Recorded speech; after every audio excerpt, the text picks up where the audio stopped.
The morning mist clung to the Laconia Valley like a secret. Behind the closed gates of the Spartan Agoge, a silence fell that was more terrifying than any battle cry.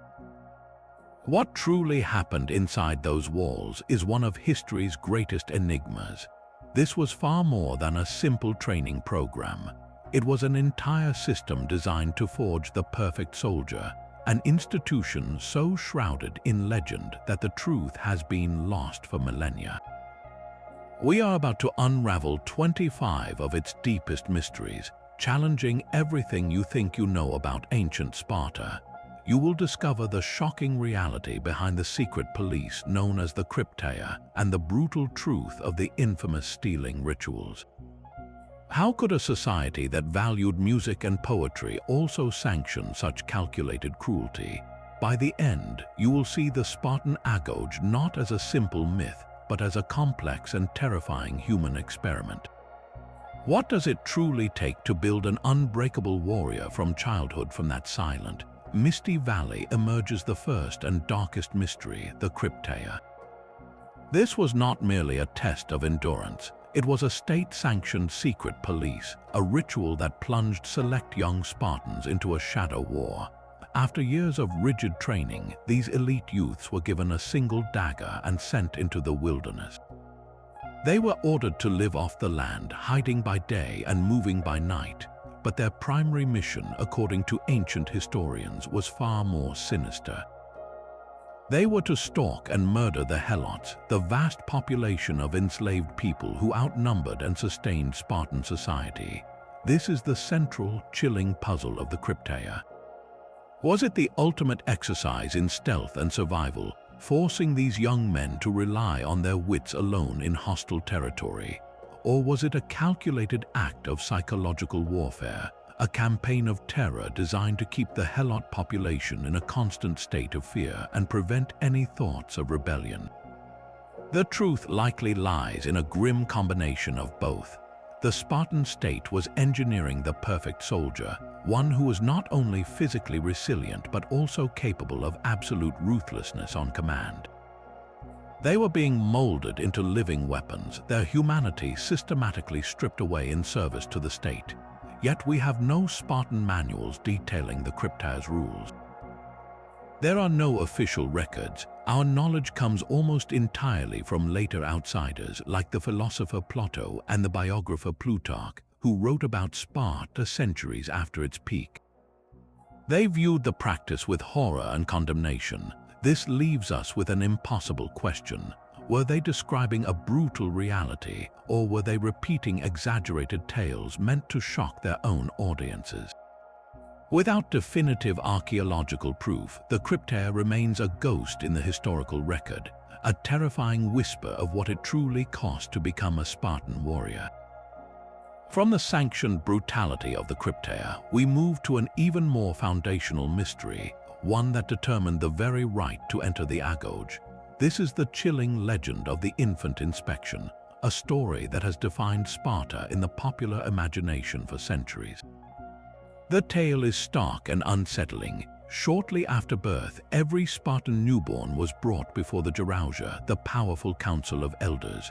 These old men, hardened by a lifetime of war and discipline, would examine the child. If the infant appeared strong, well-formed, and healthy, it was deemed fit to live and to one day serve the state. But if the baby was judged to be weak, sickly, or in any way imperfect, the stories say it was condemned to a terrible fate. It was taken to a place called the Apothetes, a chasm or a pit near Mount Taygetus, and left to die from exposure. This practice was known as exposure, a form of sanctioned infanticide. The central mystery here is not just the horror of the act, but its very historical truth. Was this a systematic, state-mandated eugenics program designed to create a master race of physically perfect warriors? Or is this largely a gross exaggeration, a piece of anti-Spartan propaganda spread by their rivals, the Athenians, who wanted to paint the Spartans as inhuman barbarians? The ancient writers are our primary source for this grim ritual. Plutarch, writing centuries after Sparta's peak, describes it in vivid detail, but he was a moral philosopher, not a contemporary historian. His account and others like it served a purpose. They were meant to shock and to teach a lesson about the extremes of a militaristic society. The archaeological evidence, however, is completely silent. The apothetes, the infamous chasm, has never been conclusively identified or excavated to reveal a mass of infant bones. This absence of physical proof is deafening. It forces us to ask a difficult question. Did the practice happen exactly as described, or was it a rare, extreme measure for severe deformities, later inflated into a regular policy by outsiders? Modern scholars are deeply divided. Some argue that no society could sustain itself with such a wasteful policy, and that the story is mostly Athenian slander. Others suggest that while the inspection was real, the fatal outcome was reserved only for the most severely ill or disabled infants, a tragic but not uncommon practice in the ancient world. The truth of the selection process remains one of the Agoge's darkest and most debated shadows. It forces us to confront the brutal logic of a society that valued the strength of the state above the life of an individual, and to wonder how much of its fearsome reputation was earned and how much was crafted by its enemies. This brutal logic of selection extended into the very heart of the Agoge's daily life, shaping a third and deeply puzzling mystery: the official practice of stealing. The boys were deliberately underfed, given rations so meager that constant hunger was a permanent state of being. To survive, they were not just permitted but actively encouraged to steal food from the mess halls, the gardens, and even from the private stores of their own mentors. The central confounding question is why? What was the true purpose of this state-sponsored crime? On one level, the answer seems straightforward. It was a brutal lesson in resourcefulness. A soldier on a long campaign deep behind enemy lines cannot rely on regular supply trains. He must be cunning, he must forage, he must take what he needs to survive from the land and from his foes. The Agoge was forging that essential instinct, rewarding cleverness and audacity. But there is a darker, more complex layer to this ritual. The greatest shame was not in the act of stealing itself, but in getting caught. If a boy was discovered, he was not punished for his theft. He was severely whipped for his clumsiness, for his lack of skill. This twists the entire exercise into something far more profound than simple survival training. It becomes a test of character, teaching deception, patience, and the ability to endure pain without a sound. It was a lesson in the complete suppression of one's own suffering for the sake of preserving the mission. This moral puzzle is perfectly captured in the most famous and most gruesome story from the entire Agoge. It is the tale of a young Spartan boy who stole a live fox, intending to hide it under his tunic and eat it later. But before he could escape, he was approached by an instructor. As the man questioned him, the concealed fox, frantic and terrified, began to claw and bite its way into the boy's abdomen. Rather than cry out, rather than reveal his theft and his failure, the boy stood perfectly still and silent, letting the animal tear open his guts until he fell dead on the spot. The story is almost too horrific to be believed, and its historical truth is widely debated. Was this a real event or a parable invented by the Spartans themselves to illustrate the ultimate standard of endurance? The tale serves as a powerful metaphor for the entire Agoge system. It asks how far a person will go to avoid the shame of failure, and what happens when loyalty to a code completely overrides the most basic instinct for self-preservation. Was this the ultimate lesson in discipline, or a terrifying warning about the cost of absolute conformity? Beyond the brutal lessons in theft and endurance, the entire Agoge was structured around a rigid, almost invisible clock. A Spartan boy did not simply grow up. He was systematically processed through a series of distinct age classes, each with its own secret curriculum. We know the names: the paids for the young boys, the paidoskoi for the older youths, and the hebonts for the young men on the cusp of full citizenship. But the actual manual for each stage, the day-by-day syllabus of skills and suffering, has been lost to time. What exactly did Apades learn that Apis did not? How did the challenges escalate for a Hebons? The training was a carefully calibrated machine of transformation, and we are left to piece together its gears from fragments. For the youngest Pades, the focus was likely on absolute obedience and the basics of physical hardiness. They learned to march, to endure cold, and to respond instantly to command. As Paidoskoi, the training would have intensified dramatically. This was probably the stage for mastering the complex drills of the phalanx, learning to move and fight as a single, terrifying entity. Weapons training with the spear and shield would have become daily, punishing work. Then came the Hebons, the final stage before becoming a full Spartan soldier. Their training was almost certainly the most psychological, focused on leadership, command, and the final purification of any remaining weakness. The transitions between these stages were not simple birthdays. They were likely marked by secretive and brutal initiation rituals, ceremonies designed to kill the boy and birth the man. These rites of passage were probably shrouded in such secrecy that even discussing them outside the group was punishable. They were meant to forge an unbreakable bond among the initiates, a shared trauma that would become the foundation of their lifelong loyalty to each other and to Sparta. The mystery of these age groups is not just what they learned, but how they were systematically broken down and rebuilt into a new form of human, a single component in the most formidable military machine the ancient world had ever seen. Yet this relentless focus on pain and endurance was balanced by a startling cultural paradox. The Spartan warrior was not meant to be a mere brute. Alongside their physical training, the boys of the Agoge underwent a rigorous education in the arts. They were taught to read and write, to play the lyre, and to perform complex traditional dances. This creates our fifth mystery.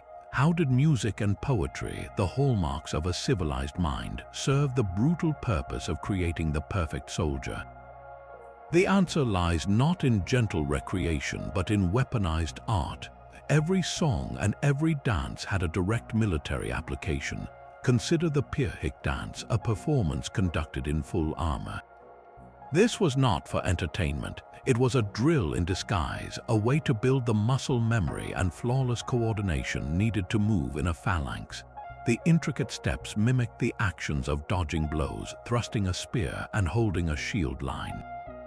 It was training for war disguised as culture.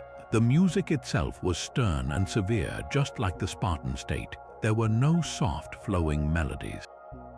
The rhythms were sharp and marching, designed to instill a sense of order and collective timing. But the most powerful weapon in their artistic arsenal was poetry. The most famous Spartan poet, a man named Tyrtaeus, did not write about love or beauty. His verses were battle hymns composed to be recited or sung by marching armies. His surviving fragments are pure propaganda, designed to fortify the spirit and demonize cowardice. He wrote lines that equated a beautiful death in battle with a glorious and honorable life, while painting retreat as the ultimate shame that would bring dishonor to a man's entire family. Through this poetry, the state directly programmed the values of the Agoge into the minds of its young men. It taught them what to love, what to fear, and what to die for. The mystery unravels to reveal a terrifying sophistication. The Spartans were not just training the body, they were engineering the mind and the spirit, using every tool at their disposal. They created a cultured killing machine, a warrior who could find rhythm in the chaos of battle and who fought not just for survival, but for the verses that told him his death would be a beautiful and noble thing. But this calculated fusion of art and war was pushed to its absolute limit in one of the Agoge's most infamous ceremonies. Deep within the sanctuary of Artemis Orthia, a goddess revered for her wild and untamed nature, a ritual unfolded that defies modern understanding. What began in Sparta's earliest days as a simple test of endurance, perhaps a race to steal offerings from her altar, had transformed by the classical period into a spectacle of shocking brutality. This is the mystery of the Diamastagosis, the whipping contest. The central puzzle is not just its violence, but its dramatic escalation. Why did this rite evolve into such an extreme and public display? One compelling theory suggests it was the ultimate test of loyalty, not to a person but to the group itself. Young Spartan boys were whipped mercilessly before the altar, and their ability to endure the pain without a single cry was a public demonstration of their commitment. Their worth was measured in silence and spilled blood, proving they valued the honor of their comrades and their city more than their own physical suffering. Another theory delves into the realm of the sacred. Artemis Orthia was a demanding goddess, and some historians propose that this ritual served as a substitute for human sacrifice. The blood shed by the boys was an offering to appease her, a symbolic sacrifice that ensured her continued favor for the city and its armies. In this view, the pain was a form of piety, directly linking the boys' suffering to the spiritual security of Sparta. The most psychologically complex theory proposes that the ritual was designed to induce an altered state of consciousness. The combination of rhythmic whipping, intense pain, and the roaring crowd could trigger a psychosomatic trance. In this state, the boy might dissociate from his body, accessing a level of endurance that would be impossible under normal circumstances. The ritual would then forge a visceral, unbreakable connection in his mind between pain, religious devotion, and love for his homeland. The whipping post at the altar of Artemis Orthia became such a morbid tourist attraction in later Roman times that a theater was built around it so crowds could watch the spectacle. This perversion of the original rite only deepens the mystery. Were the later Spartans upholding a sacred tradition, or had they lost the original meaning, turning a profound test of spirit into a brutal performance? The true purpose of the Diamastagosis remains locked in that sacred space, a chilling testament to how a society could weaponize devotion, blurring the line between worship and warfare until they became one and the same.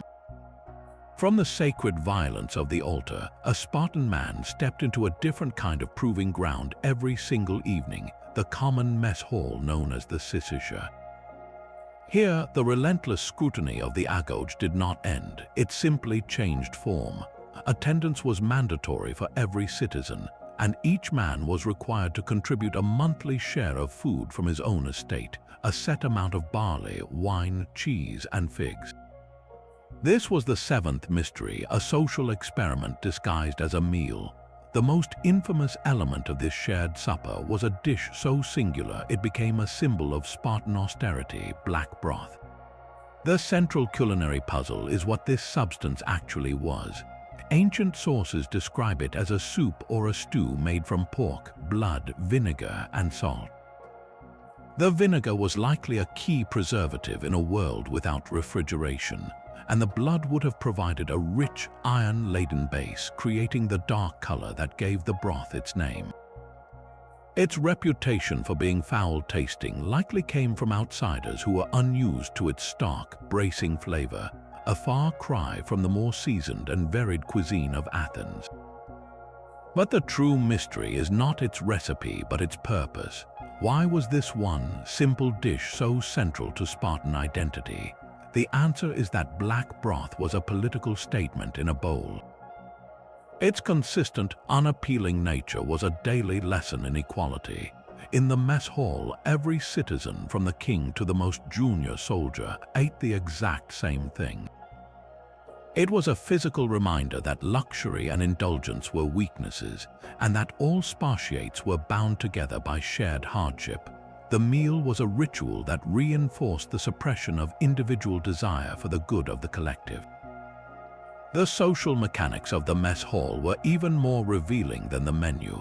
Gaining entry was not automatic. When a young man completed his training and sought to join a specific mess, the existing members would each cast a secret vote by quietly rolling a small ball of bread between their hands. A single negative vote was enough to reject the applicant. This was constant, brutal peer review. To be blackballed was a social and political death sentence. Without membership in a syssitia, a man could not maintain his citizenship. He would become a social outcast, losing his status, his political rights, and his place among the warrior brotherhood. This system of inclusion and exclusion ensured that a man's reputation was never safe. He had to prove his worth, his character, and his congeniality every single day. The conversations around the table were not idle chatter, they were another form of surveillance. Older, experienced men monitored the younger, gauging their wisdom, their loyalty, and their spirit. A foolish comment or a display of cowardice could be reported, leading to public ridicule or worse. The syssitia was the engine of Sparta's so-called equality, a carefully controlled environment where the elite policed themselves. It was here, over a bowl of simple broth, that a man's fate was continually decided, proving that in Sparta, the greatest battles were often fought not with spears, but with a silent vote cast in bread. Yet for all its sophistication in molding the body and spirit, the Agoge maintained a profound silence on one particular skill. In a world where rival city-states like Athens celebrated philosophy, theater, and complex political debate, the Spartan educational system displayed a glaring void. There is no evidence that the Agoge formally taught reading, writing, or the art of persuasive speech known as rhetoric. This deliberate omission is our eighth mystery.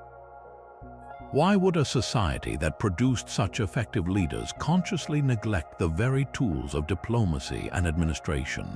The answer is not a lack of capability, but a calculated strategy. We know some Spartans could read and write, as evidenced by their occasional use of simple messages, but advanced literacy and oratory were not part of the state curriculum. One powerful theory suggests this was a form of intellectual isolationism. By limiting exposure to foreign books, ideas, and arguments, Sparta created a cultural fortress. They prevented subversive concepts from infiltrating the minds of their elite, ensuring their values remained pure, unchallenged, and singularly focused on duty to the state. Why risk a young soldier reading about Athenian democracy and starting to question the absolute authority of his kings? This also explains the famous Spartan style of communication, the laconic reply. A laconic statement was brutally brief, direct, and impossible to misinterpret.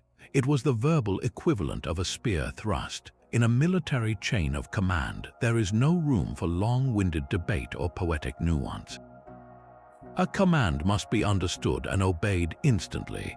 Training men to speak this way reinforced a culture of immediate, unquestioning action. The most compelling reason, however, may be the most practical. For the vast majority of Spartan hoplites, advanced literacy was simply irrelevant. Their entire world was the phalanx. Their purpose was to stand shoulder to shoulder with their comrades, to hold the line and to obey orders. Knowing how to deconstruct a philosophical argument or deliver a captivating political speech did not make a shield wall stronger.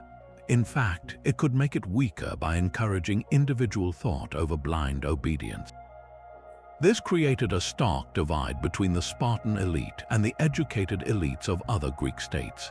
An Athenian ambassador trained in rhetoric would arrive in Sparta expecting a nuanced debate. Instead, he would be met with terse, uncompromising statements from men who saw his eloquence not as a skill, but as a form of deception and weakness.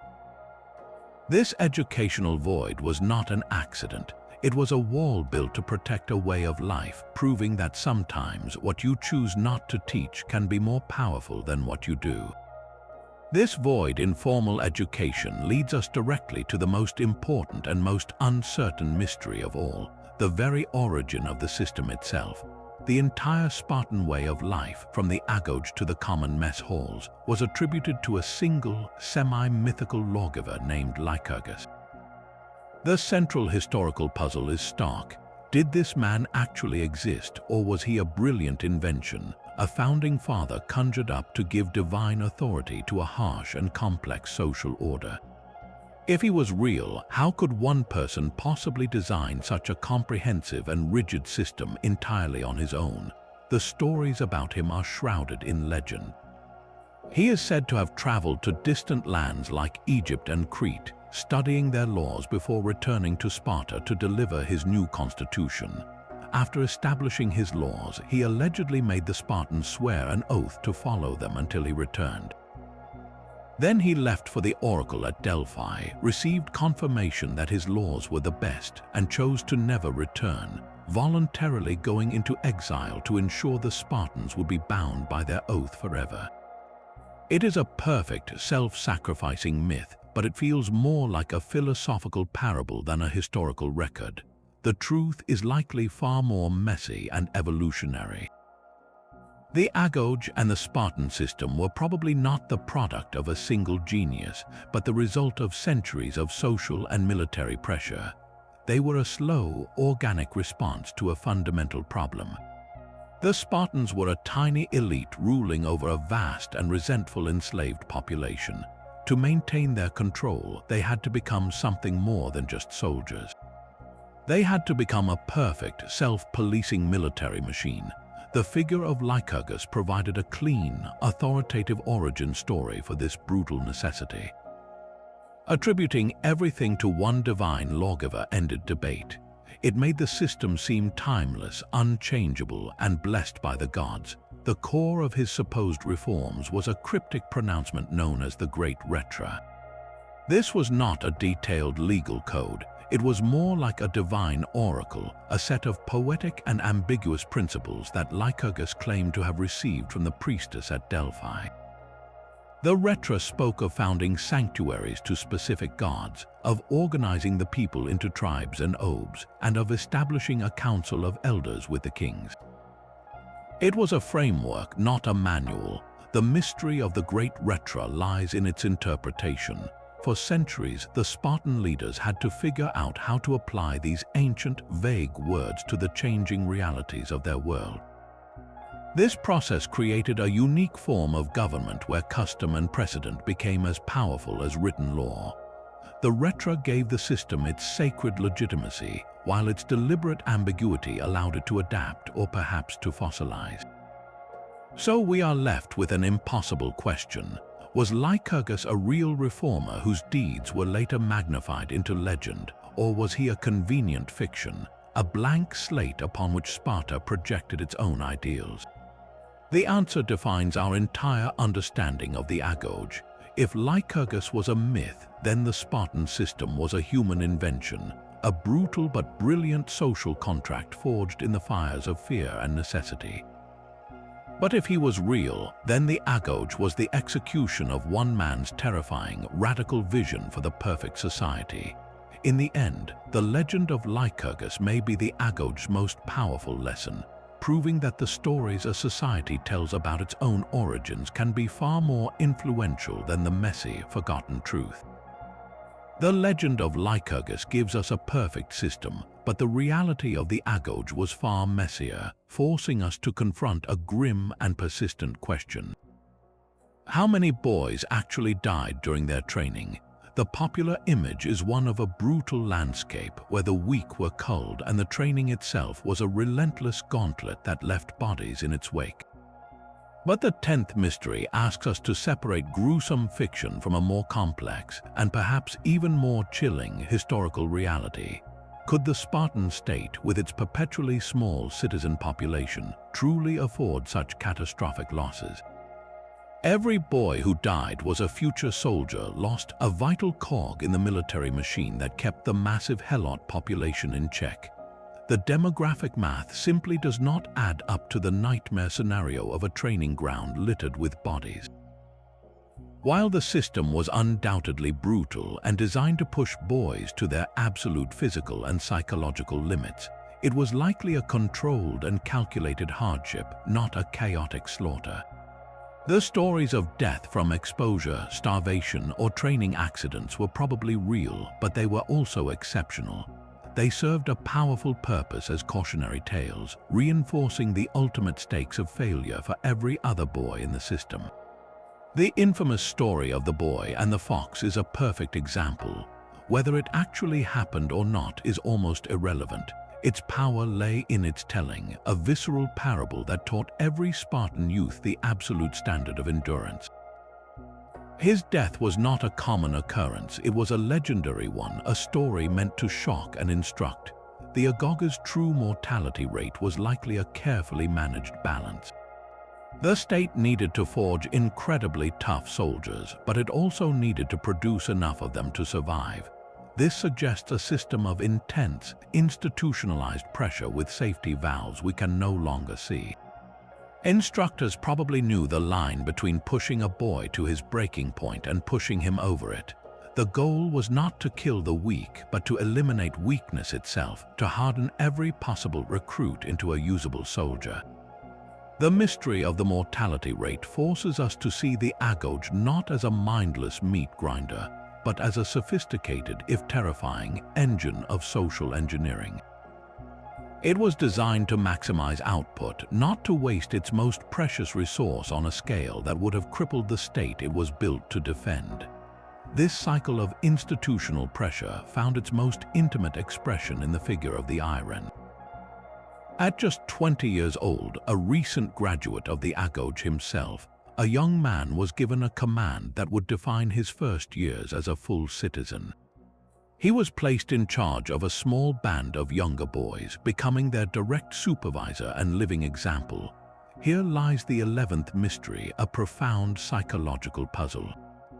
Was the Iren a stern but caring mentor, or a brutal taskmaster perpetuating a cycle of abuse? The relationship was intentionally fraught with contradiction. On one hand, the Iren was responsible for the boys' progress. Their success was his success, and their failures would reflect poorly on his leadership. He was meant to be a model of Spartan virtue, the living proof that the agonizing training led to a worthy goal. He would eat with them, train with them, and sleep in the same barracks, a constant presence in their lives. This proximity could have fostered a deep, almost brotherly bond, a guiding hand from someone who had just survived the very trials the younger boys were facing. He could offer practical advice, secret tricks for survival, and the reassurance that the pain had a purpose. Yet the system seemed designed to corrupt this potential for mentorship. The Iren was not just an advisor, he was an enforcer. He was encouraged and likely expected to be harsh. He was given license to punish infractions, to administer beatings, and to push the boys to their absolute limits. Having just endured a decade of similar treatment, he now held the whip. This created a devastating psychological dynamic where the recent victim became the perpetrator. The system relied on this cycle, believing that the abused, once given power, would become the most effective abusers. They knew every trick, every weakness, every moment of potential slacking. They had a personal, visceral understanding of the pain they were inflicting, and they did it anyway. This was the final, chilling lesson in hardening one's character. It taught the Iren to suppress any instinct for compassion, to view suffering not as a personal trauma to be healed, but as a necessary tool for forging strength. For the younger boys, it taught a brutal form of respect. They did not follow the Iren out of love or affection, but out of a complex mix of fear, necessity, and a grim understanding that this was the path to becoming him one day. The line between mentorship and bullying was intentionally blurred beyond recognition. The state was not interested in producing kind men. It was creating a closed loop of trauma, ensuring that the Spartan character, ruthless and unyielding, would be passed down from one generation to the next, not through gentle teaching, but through the shared, painful experience of the lash. The relationship with the Iren was a daily lesson in physical and psychological resilience, but that resilience was forged in the crucible of a unique and punishing physical regimen. We know the Spartan training was brutally demanding, yet the precise details of their daily exercises remain a profound mystery. This was far more than simple push-ups and running. The true puzzle lies in the lost techniques, the specific calisthenics and drills that transformed a boy into a component of the legendary phalanx. How did they build not just individual strength, but the collective, unwavering power of the shield wall? The foundation was likely a series of repetitive, bodyweight exercises designed to build functional, unbreakable muscle. Think not of modern gym routines, but of movements that mimicked the actions of battle. They would have practiced deep squats to strengthen the legs for hours of standing in formation, and explosive leaps to build the power needed for a sudden, unified charge. Their weapons drill was constant and unforgiving. They practiced with the dory, the long thrusting spear, and the heavy aspis shield for hours every day until the movements became as natural as breathing. The goal was absolute synchronization. The phalanx was not a group of individuals fighting side by side. It was a single, multi-limbed organism. To achieve this, their training had to be perfectly coordinated. They likely marched and drilled to the rhythm of flutes, their steps and spear thrusts falling in perfect time, building a muscle memory that would hold firm even in the chaos and terror of a real battle. But the Spartans also embraced a more brutal form of physical culture, one that was seamlessly woven into their military preparation. Wrestling was not a sport for them. It was a fundamental combat skill, essential for the close-quarters fighting that occurred when phalanxes collided and shattered. And then there was pancration, a savage martial art that combined boxing and wrestling with virtually no rules. Biting and eye gouging were the only forbidden tactics. Every other move was allowed. Spartans were renowned champions in pancration at the ancient Olympic Games, but for them, it was just another form of training. It taught them to fight with every part of their body, to endure incredible pain, and to never, ever give up. The true genius of their physical regimen was its complete integration. A morning might begin with grueling calisthenics, shift to synchronized spear drills, and end with a brutal pancration match in the mud. There was no separation between sport and soldiering. Every exercise, every competition was a direct preparation for the battlefield. The mystery is what specific, lost exercises allowed them to achieve such a fearsome level of collective strength. Were there unique formations they practiced, drills that taught them to lock their shields with an unbreakable grip? We can only look at the historical record of their battlefield successes and wonder at the daily, grinding, physical discipline that made them possible. This relentless physical conditioning was merely the outer shell of a far deeper transformation. The Agoge's true genius and its most terrifying mystery lay in its systematic dismantling of the human psyche. How did Sparta orchestrate one of history's most effective campaigns of psychological conditioning, breaking down the individual self to rebuild a mind that saw the state as its only reason for being? The process began with the most fundamental assaults on the body, weaponizing basic biological needs. Constant, gnawing hunger was not an unfortunate side effect. It was a deliberate policy. A mind fixated on its next meal is a mind easier to control, its higher functions weakened by primal desperation. This was compounded by chronic sleep deprivation. The boys were given minimal rest on hard reed beds they had to gather themselves from the Eurotas River, ensuring their sleep was as uncomfortable as their waking hours. A perpetually exhausted brain loses its capacity for complex, independent thought. It becomes suggestible, malleable, and far more receptive to the messages being drilled into it. On this fragile foundation, the system layered a pervasive atmosphere of institutionalized fear. The threat of punishment was constant and brutal, but it was also unpredictable. A boy never knew precisely what minor infraction might earn him a severe beating, keeping him in a state of hypervigilance and anxiety. This was the same psychological principle used by the Krypteia on the Helot population, turned inward on its own youth. The boys were taught to police not only themselves but each other, creating a culture of mutual surveillance where betrayal of a friend for the good of the group was not just accepted but encouraged. Yet in a stunning contradiction, this environment of fear and rivalry was fused with an absolute life or death dependence on their unit. A boy's only source of validation, his only protection from the harshness of the system, came from the very peers with whom he was forced to compete. He was torn between the instinct to outperform his comrades and the desperate need for their acceptance. This created a powerful cognitive dissonance, a mental trap from which the only escape was complete submission to the group's will. His identity, his sense of self-worth, was systematically stripped away and then redefined solely by his value to his unit and by extension to Sparta. The goal was to create a new consciousness, a collective mind where the very concept of an individual desire was seen as a sickness. The Spartan soldier did not fight for personal glory or wealth. He fought because his identity was indistinguishable from the shield wall. To abandon his post was not just to be a coward, it was a form of self-annihilation.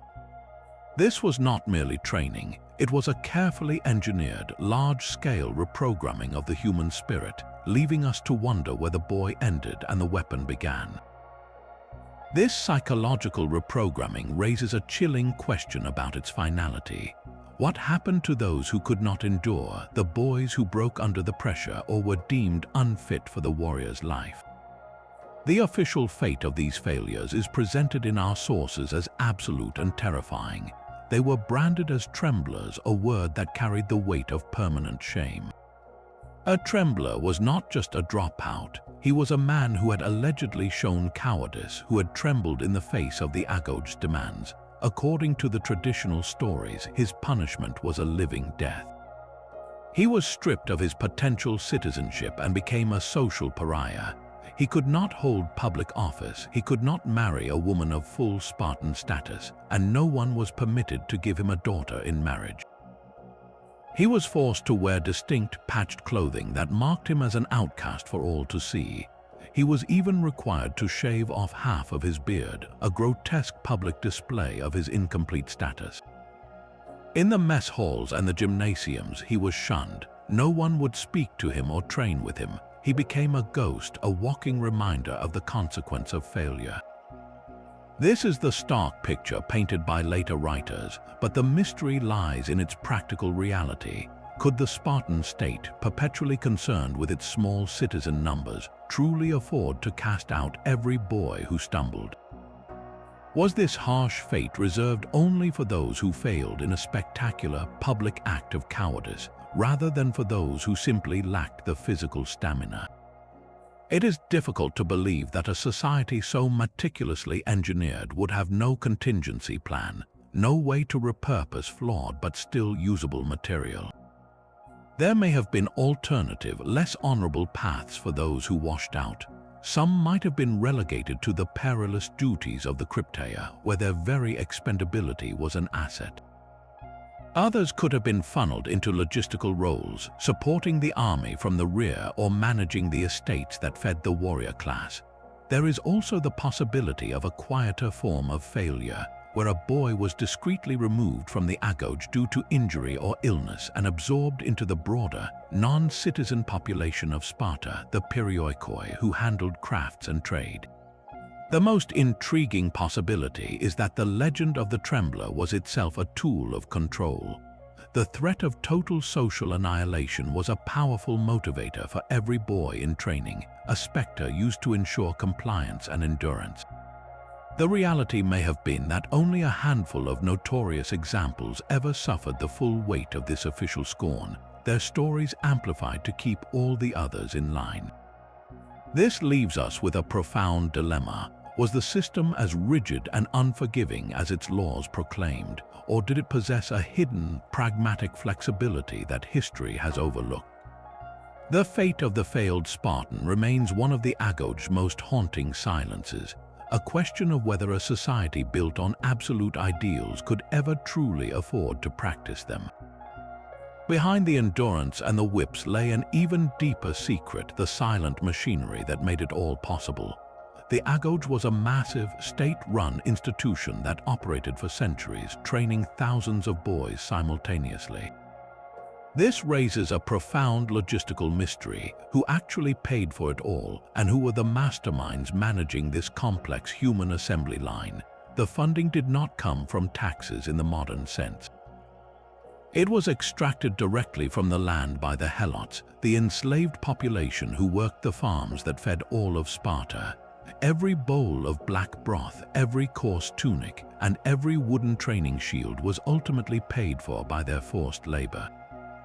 This invisible economic engine was the true foundation of the Agoge. The entire system was a luxury Sparta afforded itself by subjugating others, but funding was only the beginning. The administration of the Agoge was a marvel of organization, run by a figure whose authority was absolute, the Paidonomos. This was not just a retired soldier. He was a state-appointed official of immense power, a combination of headmaster, drill sergeant, and chief disciplinarian.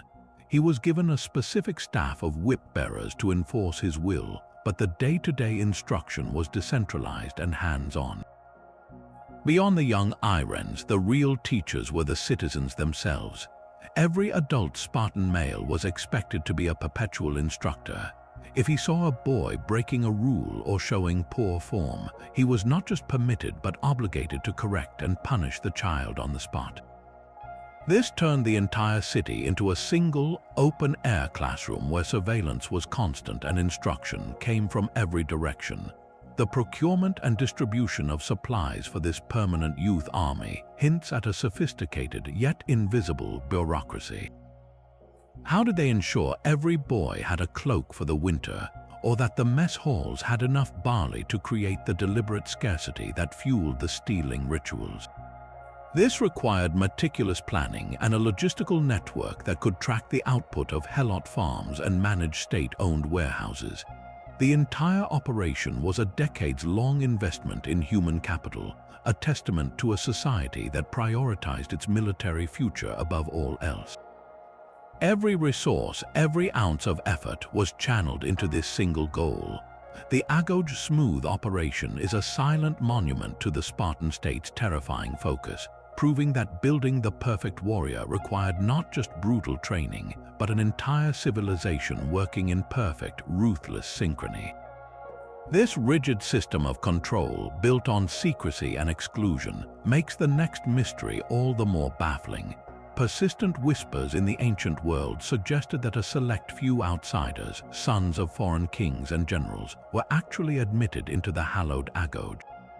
The most famous claim involves the Athenian historian and military leader Xenophon, a man who fought against Sparta before becoming their ardent admirer. Ancient sources tell us he sent his 2 sons to be educated in Sparta, plunging them directly into the very system that forged his former enemies. This idea seems unthinkable. The Spartan world was notoriously closed, a fortress of tradition hostile to foreign influence. So why would they ever break their own most sacred rule? If true, this would shatter our entire understanding of the Agoge as a hermetically sealed environment. One possibility is that this was a supreme diplomatic gesture, an honor reserved for the most powerful and loyal allies. By accepting the sons of a man like Xenophon, Sparta was forging an unbreakable personal bond. These boys would become living hostages to ensure their father's continued loyalty, but they would also become indoctrinated agents of Spartan influence. When they returned home, they would carry Spartan ideals with them, potentially shaping foreign policy from within. This was soft power of the most sophisticated kind. Yet the risk was enormous. These foreign students were walking security breaches. They would learn the Agoge's secret drills, its initiation rites, and the exact location of its training grounds. They would see the precise number of boys in each age class, giving away vital military intelligence about the strength of the next generation of Spartan hoplites. The state would have to perform a delicate balancing act, immersing them enough to create loyalty while carefully guarding its most sensitive secrets. Perhaps they were kept in a separate, sanitized version of the program, a diplomatic showcase that hid the system's true brutality and methods. The other, more cynical explanation is that the entire story was propaganda. For Xenophon, claiming his sons were Spartan-educated added immense prestige to his name and validated his pro-Spartan writings. For Sparta, allowing such stories to circulate enhanced their reputation, presenting them as the ultimate military mentors whom even their rivals sought to emulate. The truth is likely lost, but the mere possibility forces us to reconsider the Agoge's walls. They may not have been as impenetrable as we thought, revealing a hidden pragmatism beneath the facade of pure xenophobia. But the formidable system you have been discovering was not born in a single day. The Spartan Agoge, as history knows it, was not a monolith carved from stone by Lycurgus, but a living institution that transformed dramatically over 4 centuries. This is the 17th mystery, the Agoge's own secret history of evolution. Its origins lie shrouded in the Greek Dark Ages, a time before the phalanx. In this earlier era, warrior training was an aristocratic affair. The sons of nobles learned to fight from chariots, to wield the sword and spear as individual champions, much like the heroes described in Homer's Iliad. The early Agoge was likely just a version of this, a rough school for the sons of the ruling class. So what triggered the shift from this individualistic combat to the faceless, collective machine of the hoplite phalanx? The answer is a slow, grinding pressure of survival. As the Spartan population grew and land became scarce, they conquered their neighbors, the Messenians, and enslaved them as helots. In an instant, the Spartans were a tiny minority ruling over a vast, resentful population. Their entire society had to reorganize for one purpose: perpetual control. The Agoge had to change from a finishing school for nobles into a factory that mass-produced identical hoplites. Every aspect of the system we have discussed, from the communal mess halls to the brutal whipping contests, can be seen as a response to this existential fear. The system then continued to adapt. After a devastating earthquake in the 5th century before the Common Era that killed thousands, including many citizens, the Agoge might have been tweaked to be slightly less wasteful of human life. Following a massive helot revolt, the role of the Krypteia was likely formalized and intensified. Even major military defeats forced introspection. A stunning loss to the Thebans at the Battle of Leuctra, which broke the myth of Spartan invincibility, must have sent shockwaves through the Agoge. Did the elders debate whether their training had become too rigid, too focused on a single form of warfare that was now obsolete? The evidence suggests they doubled down on their traditions, but the question would have haunted them. The Agoge was not a perfect, unchanging statue. It was a desperate, ongoing experiment. It was a brutal solution to a brutal problem, constantly fine-tuned by the relentless pressures of history, a machine that had to keep evolving just to prevent its own collapse. This relentless hunger was a calculated weapon. The Agoge's infamous diet presents a stark nutritional puzzle. How could a society that produced history's most formidable soldiers systematically underfeed them from childhood? The sparse rations of barley bread, the infamous black broth, and the deliberate scarcity were not accidental. This was purposeful malnutrition, a policy designed with a terrifying military logic. A hoplite in a phalanx needed explosive strength and immense endurance to bear the weight of bronze armor and a heavy shield for hours under the Mediterranean sun. This creates a profound paradox. How do you forge a peak physical specimen while keeping him in a state of chronic caloric deficit? The answer may lie not in building bulk, but in forging a specific kind of toughness. The constant hunger was a training simulation for the brutal realities of ancient campaigns. A Spartan army on the march could not rely on regular supply lines. They had to travel light and fast, often foraging in hostile territory. By acclimating their soldiers to operating efficiently on empty stomachs from the age of 7, the Spartans were building a strategic advantage. Their men would not be weakened or demoralized by hunger pangs that would cripple a better-fed but softer enemy. This was about metabolic conditioning. The body, forced to adapt to scarcity, would become incredibly efficient at using every calorie, and the mind would learn to ignore the gnawing discomfort that could break a lesser soldier's focus. The state was engineering a form of mental callousness against primal urges. The hunger also served a crucial social function, reinforcing the Spartan ideal of austerity. It was a daily, physical reminder that luxury and indulgence were corrupting influences, and that true strength came from mastering one's own body and its desires. The stealing rituals you discovered earlier were the direct, chaotic consequence of this policy, turning survival into a test of cunning. So the mystery of the diet unravels into a chilling sophistication.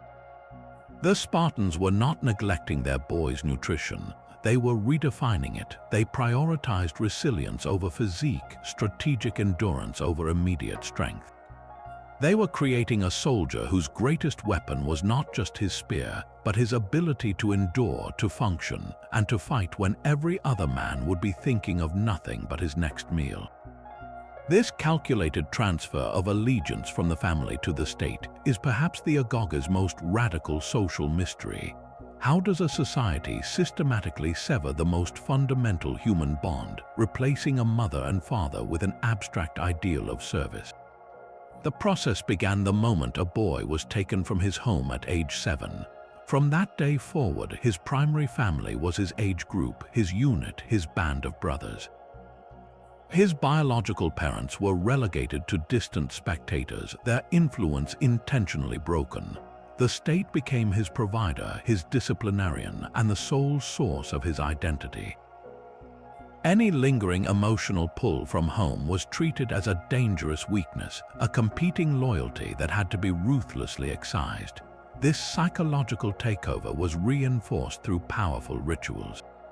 When a boy was caught stealing and whipped for his clumsiness, he was not sent home for comfort. He endured the pain with his comrades, learning that solace came from the group, not from his parents. The most telling ritual involved the syssitia, the common mess. A young man's membership was voted on by his peers, not by his family. His father had no say in this crucial milestone. Acceptance into this warrior brotherhood was the true coming of age, a moment that formally anointed the state as his new kin.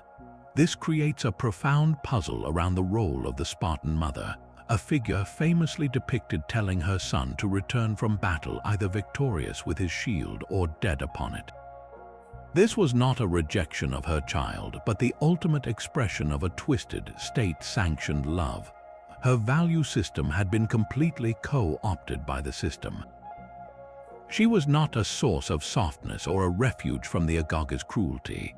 She was its final enforcer at the doorstep of the home, a living reminder that her love was conditional upon his absolute loyalty to Sparta. Her pride was not in his safe return, but in his honorable death. In this warped dynamic, the mother became the most effective agent of the state's ideology, completing the psychological transfer that began a decade earlier in the training grounds. The dismantling of the nuclear family was not an accidental byproduct of the Agoge. It was its central, chilling objective. The state understood that to create a man who would die without hesitation, it had to first kill the boy who longed for home. After more than a decade of calculated hardship, the final transition from boy to citizen was the Agoge's ultimate secret. The system's entire purpose was to produce the homoios, the equal or peer, a full Spartan warrior. Yet the precise moment of this transformation, the graduation ceremony, is a historical void. What final ritual could possibly certify that a young man was ready to join the ranks of the most feared soldiers in Greece? It was almost certainly not a single event, but a culminating series of tests and ceremonies, a final gauntlet designed to purge any last trace of his former self. One compelling theory suggests a final, secret ordeal in the wilderness, a solo survival test that echoed the Krypteia but served as a purification rite. Stripped of his group, he would have to rely solely on the skills and resilience forged over 12 long years, returning as a self-reliant man rather than a dependent boy. This physical trial would have been paired with a profound psychological moment, the swearing of a secret oath of citizenship. While its exact words are lost, we can imagine it bound him irrevocably to the laws of Lycurgus, his messmates, and the Spartan state, promising to place the city's survival above his own life and the lives of his family. The most public and practical component of his graduation was his formal election into a syssitia, the common mess. As you recall, this was not a given. The existing members would vote, and a single negative ballot could blackball him. His acceptance into this group was the true social birth, granting him the right to dine, debate, and live among the warrior brotherhood. Finally, he would have been formally enrolled in a specific army unit and allotted a plot of land known as a kleros worked by helots. This land provided the food contributions for his mess, cementing his economic and military roles simultaneously. In one seamless transition, he became a soldier, a landowner, and a voting member of a mess. The mystery of the graduation is so profound because it was the moment the system's product was finalized. The boy who entered was gone, his identity completely subsumed into the homoios. He was now a living component of the Spartan war machine, his initiation complete, his purpose defined for life. What silent vow did he swear in that final ritual, a promise that would forever chain him to the relentless logic of the Agoge? That very perfection was its hidden flaw. We arrive now at a great historical irony, the 21st mystery of the Agoge. Did this system, designed to create an unconquerable people, ultimately contain the seeds of its own destruction?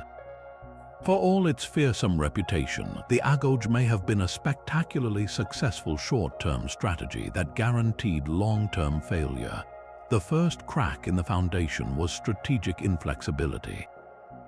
The Agoge was a factory designed to produce one perfect product, the hoplite of the phalanx. This soldier was trained for one specific type of combat, a head-on collision of heavily armored infantry on an open plain. For 2 centuries, this was enough to secure Spartan dominance, but warfare evolved. New tactics emerged, like the innovative use of combined arms and cavalry by the Thebans. The Spartan military machine, so honed for a single purpose, struggled to adapt. Its soldiers were programmed for rigid formation and direct assault, not for the fluid, unpredictable maneuvers that began to defeat them. The system that created unparalleled discipline also bred an institutional paralysis, an inability to think beyond the way things had always been done. This military rigidity was a symptom of a far deeper sickness, a catastrophic demographic crisis. The Agoge's entire structure was a pyramid scheme resting on a shrinking apex. The number of full Spartan citizens, the homoioi, was always small, perhaps never more than 10,000 at its peak. The Agoge's brutal winnowing process, combined with constant warfare, steadily drained this pool. Losses in battle were irreplaceable. A society that spent 12 years crafting a single soldier could not easily recover from a major defeat. The obsession with genetic purity and the harsh laws against tremblers meant that any man who failed or fell was a permanent subtraction from the citizen rolls. Worse still, the economic system that supported the Agoge began to collapse. The warrior class relied on plots of land worked by helots. Over time, wealth became concentrated in the hands of a few families. Many poorer Spartans lost their land and with it their ability to contribute to the syssitia. Without that mess membership, they lost their citizenship itself. The pool of full Spartans shrank to a mere handful, a few hundred where there had once been thousands. The Agoge, for all its intensity, was trying to fill a bucket with a gaping hole in the bottom. It was producing perfect soldiers for a state that was ceasing to exist. The system's greatest strength, its total focus on creating the ultimate hoplite, became its fatal weakness. It created a society that could not bend, and so it eventually broke. The relentless, brutal perfection of the Agoge left Sparta with a magnificent army and no one left to fill its ranks. This ghostly absence of stone and mortar leads us to a mystery that haunts every modern search for the Agoge. Where are its bones? Historians and archaeologists face a profound contradiction. We have vivid, detailed literary accounts of this sprawling institution, yet the ground of Sparta itself has yielded almost no physical proof of its existence. Where are the foundations of the vast barracks, the clear outlines of the training fields, the specific structures where boys slept and endured their whippings? The archaeological record is a startling, silent void. This is not a case of finding ruins and debating their purpose. This is a case of finding almost nothing at all. The central puzzle is why a system so central to Spartan life, operating for centuries, has left such a faint footprint. One compelling theory is that the Agoge was deliberately ephemeral, built to be temporary. The Spartans prized austerity above all else. Constructing permanent, luxurious barracks of stone would have been a sign of softness, a corruption of their ideals. The boys likely slept in simple, wooden structures or even in makeshift shelters they built themselves, structures that would rot away within a generation, leaving no trace for us to find. Their training grounds were probably just open spaces, the riverbanks and the foothills of Mount Taygetus, places that needed no architecture. The entire system may have been designed to be invisible, to leave the land as it was found, reflecting a belief that true strength came from within the man, not from the buildings that housed him. Another possibility is that the modern city of Sparta has simply been built over the ancient one, layer upon layer. Burying the Agoge remains so deep that they may never be recovered. Continuous habitation for millennia can erase the past far more effectively than time alone. The most challenging theory, however, forces us to question the literary sources themselves. Could the ancient writers, like Plutarch, have exaggerated the scale and uniformity of the Agoge? Perhaps it was not a single, monolithic, state-run complex, but a more decentralized and less formalized set of traditions. Maybe the training was administered through local groups and families without the need for a massive, centralized campus. The stories that have come down to us are so powerful, so extreme, that they defined Sparta's legend. But the Silent Earth suggests a different, more complicated reality. The lack of physical evidence is not proof that the Agoge did not exist. It is proof that its true nature might be forever beyond our grasp, a system of discipline so integrated into the landscape and the spirit that it simply vanished when its purpose was gone. The Silent Earth of Sparta holds another, deeper silence. For centuries, the story of the Agoge has been told from the perspective of the victors, the Spartan elite. But this entire system of terror and discipline rested on the backs of a people whose voices were systematically erased, the Helots. They were the enslaved population, the farmers, the laborers who grew the food that filled the Spartan mess halls and built the society that trained its sons to kill them. This is the 23rd mystery, the attempt to hear the Agoge through the ears of its primary victims.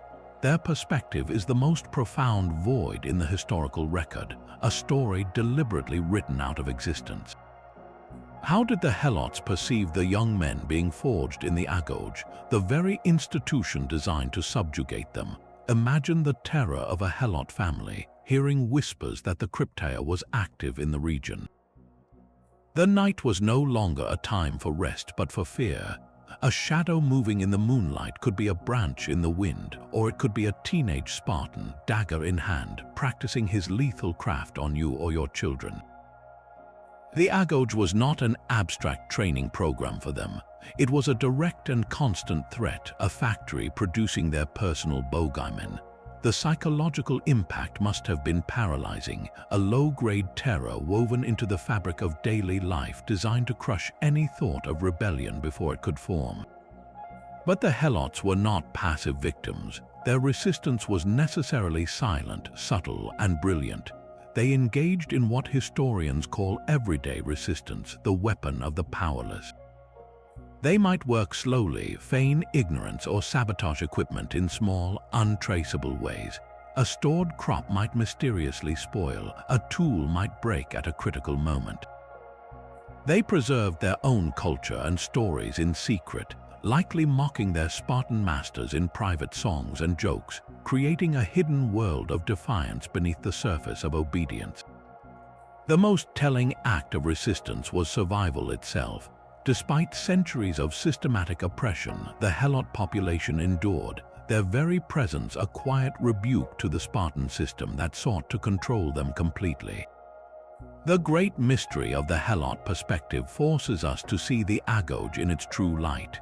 It was not just a school for heroes, it was an essential tool of state terror, and its ultimate purpose was to ensure that the silent majority remained silent.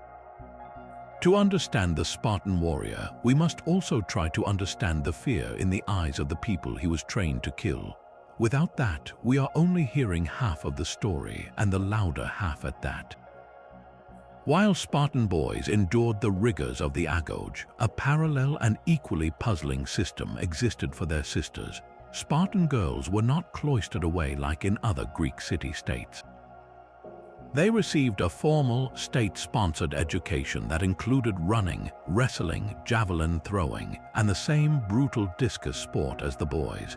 They trained often naked or in short tunics, a shocking sight to outsiders like the Athenians, who believed respectable women should be invisible. The central mystery of this female training regimen is its ultimate goal. Was it simply a eugenic program, a cold biological strategy to breed physically superior sons for the phalanx? The ancient sources written by men certainly emphasize this. They report that Spartan women were taught to prize their role as mother of warriors above all else. Their famous farewell to a son going to war was not a tearful goodbye, but a stern command to return with his shield or on it. This suggests their entire existence was framed as serving the state's military needs. But this explanation feels too narrow, too convenient. If the only goal was healthy babies, why train them in complex athletic competitions? Why give them such a robust and public physical education? The answer may be that Spartan women were being prepared for a far more active and powerful role. With men perpetually training for war or away on campaign, women were the de facto rulers of the household. They managed vast agricultural estates, controlled finances, and inherited property, a right almost unheard of elsewhere in Greece. This required a sharp mind, a strong will, and a commanding presence. The physical training was not just about strong bodies for childbirth. It was about forging strong characters, confident women who could hold their own in a society dominated by martial values. How could a woman manage Helot laborers and defend a home if she was timid and frail? The athletic competitions cultivated a competitive spirit and a sense of individual worth that transcended their reproductive function. This unique status created a class of women renowned throughout the ancient world for their outspokenness and influence. They were known to openly voice their opinions on political matters and to publicly shame men who showed cowardice. This level of female agency was a profound contradiction in the hyper-masculine world of Sparta. It forces us to ask if the state, in its relentless pursuit of military perfection, accidentally created one of the ancient world's first feminist enclaves. The training of Spartan women remains a powerful enigma, a system that simultaneously reduced them to breeding stock while elevating them to positions of real, tangible power, forever challenging our understanding of gender in the ancient world. The echo of Spartan boots did not fade with their civilization. The ghost of the Agoge found a chilling new life in the 20th century, resurrected not by historians but by the architects of the Third Reich. Nazi ideologues searching for a mythical Aryan past seized upon the Spartan legend with terrifying enthusiasm. They saw in the Agoge a pure, brutal model for their own Hitler Youth, a system designed to breed fanatical loyalty and physical perfection. They romanticized the alleged eugenics of infant selection, warping it to justify their own racist policies. The Spartan stand at Thermopylae was recast as the ultimate symbol of Aryan sacrifice, a small, superior force holding the line against a foreign horde. This was a deliberate and dangerous distortion, stripping the Agoge of its historical context and complexity to serve a murderous modern ideology. The Spartan warrior became a hollow symbol, drained of his humanity and filled with a new, hateful purpose. This co-opting of the past reveals the 25th and final mystery, how an ancient training system became a shape-shifting myth in the modern imagination. Hollywood, in turn, has given us its own powerful version of this myth. Films like 300 present a hyper-stylized spectacle of abs and adrenaline, a vision of the Agoge that emphasizes ultra-masculine virtue and glorious sacrifice. The messy, psychological manipulation, the economic underpinnings, the plight of the helots, all of it is swept away in a tide of visual splendor. Video games cast you as the Spartan hero, a one-man army whose power is measured in kill counts, completely inverting the phalanx's core lesson of collective action. Why does this simplified, often inaccurate version of Sparta hold such a powerful grip on us today? The answer lies in the raw, emotional appeal of its core themes. The Agoge represents the ultimate fantasy of order and discipline in a chaotic world. It speaks to a desire for clarity, for a clear code to live by, and for the triumph of the human will over pain and fear. It is a story about building something perfect and unbreakable, even if that perfection is a terrifying illusion. We are drawn to the Spartan not for who he historically was, but for what he represents in our own cultural dreams and nightmares. He is a blank screen onto which we project our own anxieties about weakness, our yearning for strength, and our deepest debates about the price of security. The true legacy of the Agoge is not just in the dust of ancient Laconia, but in the enduring power of its story, a story we keep retelling, and in the process continually reinvent. The 25 mysteries of the Spartan Agoge form a puzzle where every piece is a question. We are left not with a clear picture, but with a haunting portrait painted in equal parts by history, legend, and deliberate silence.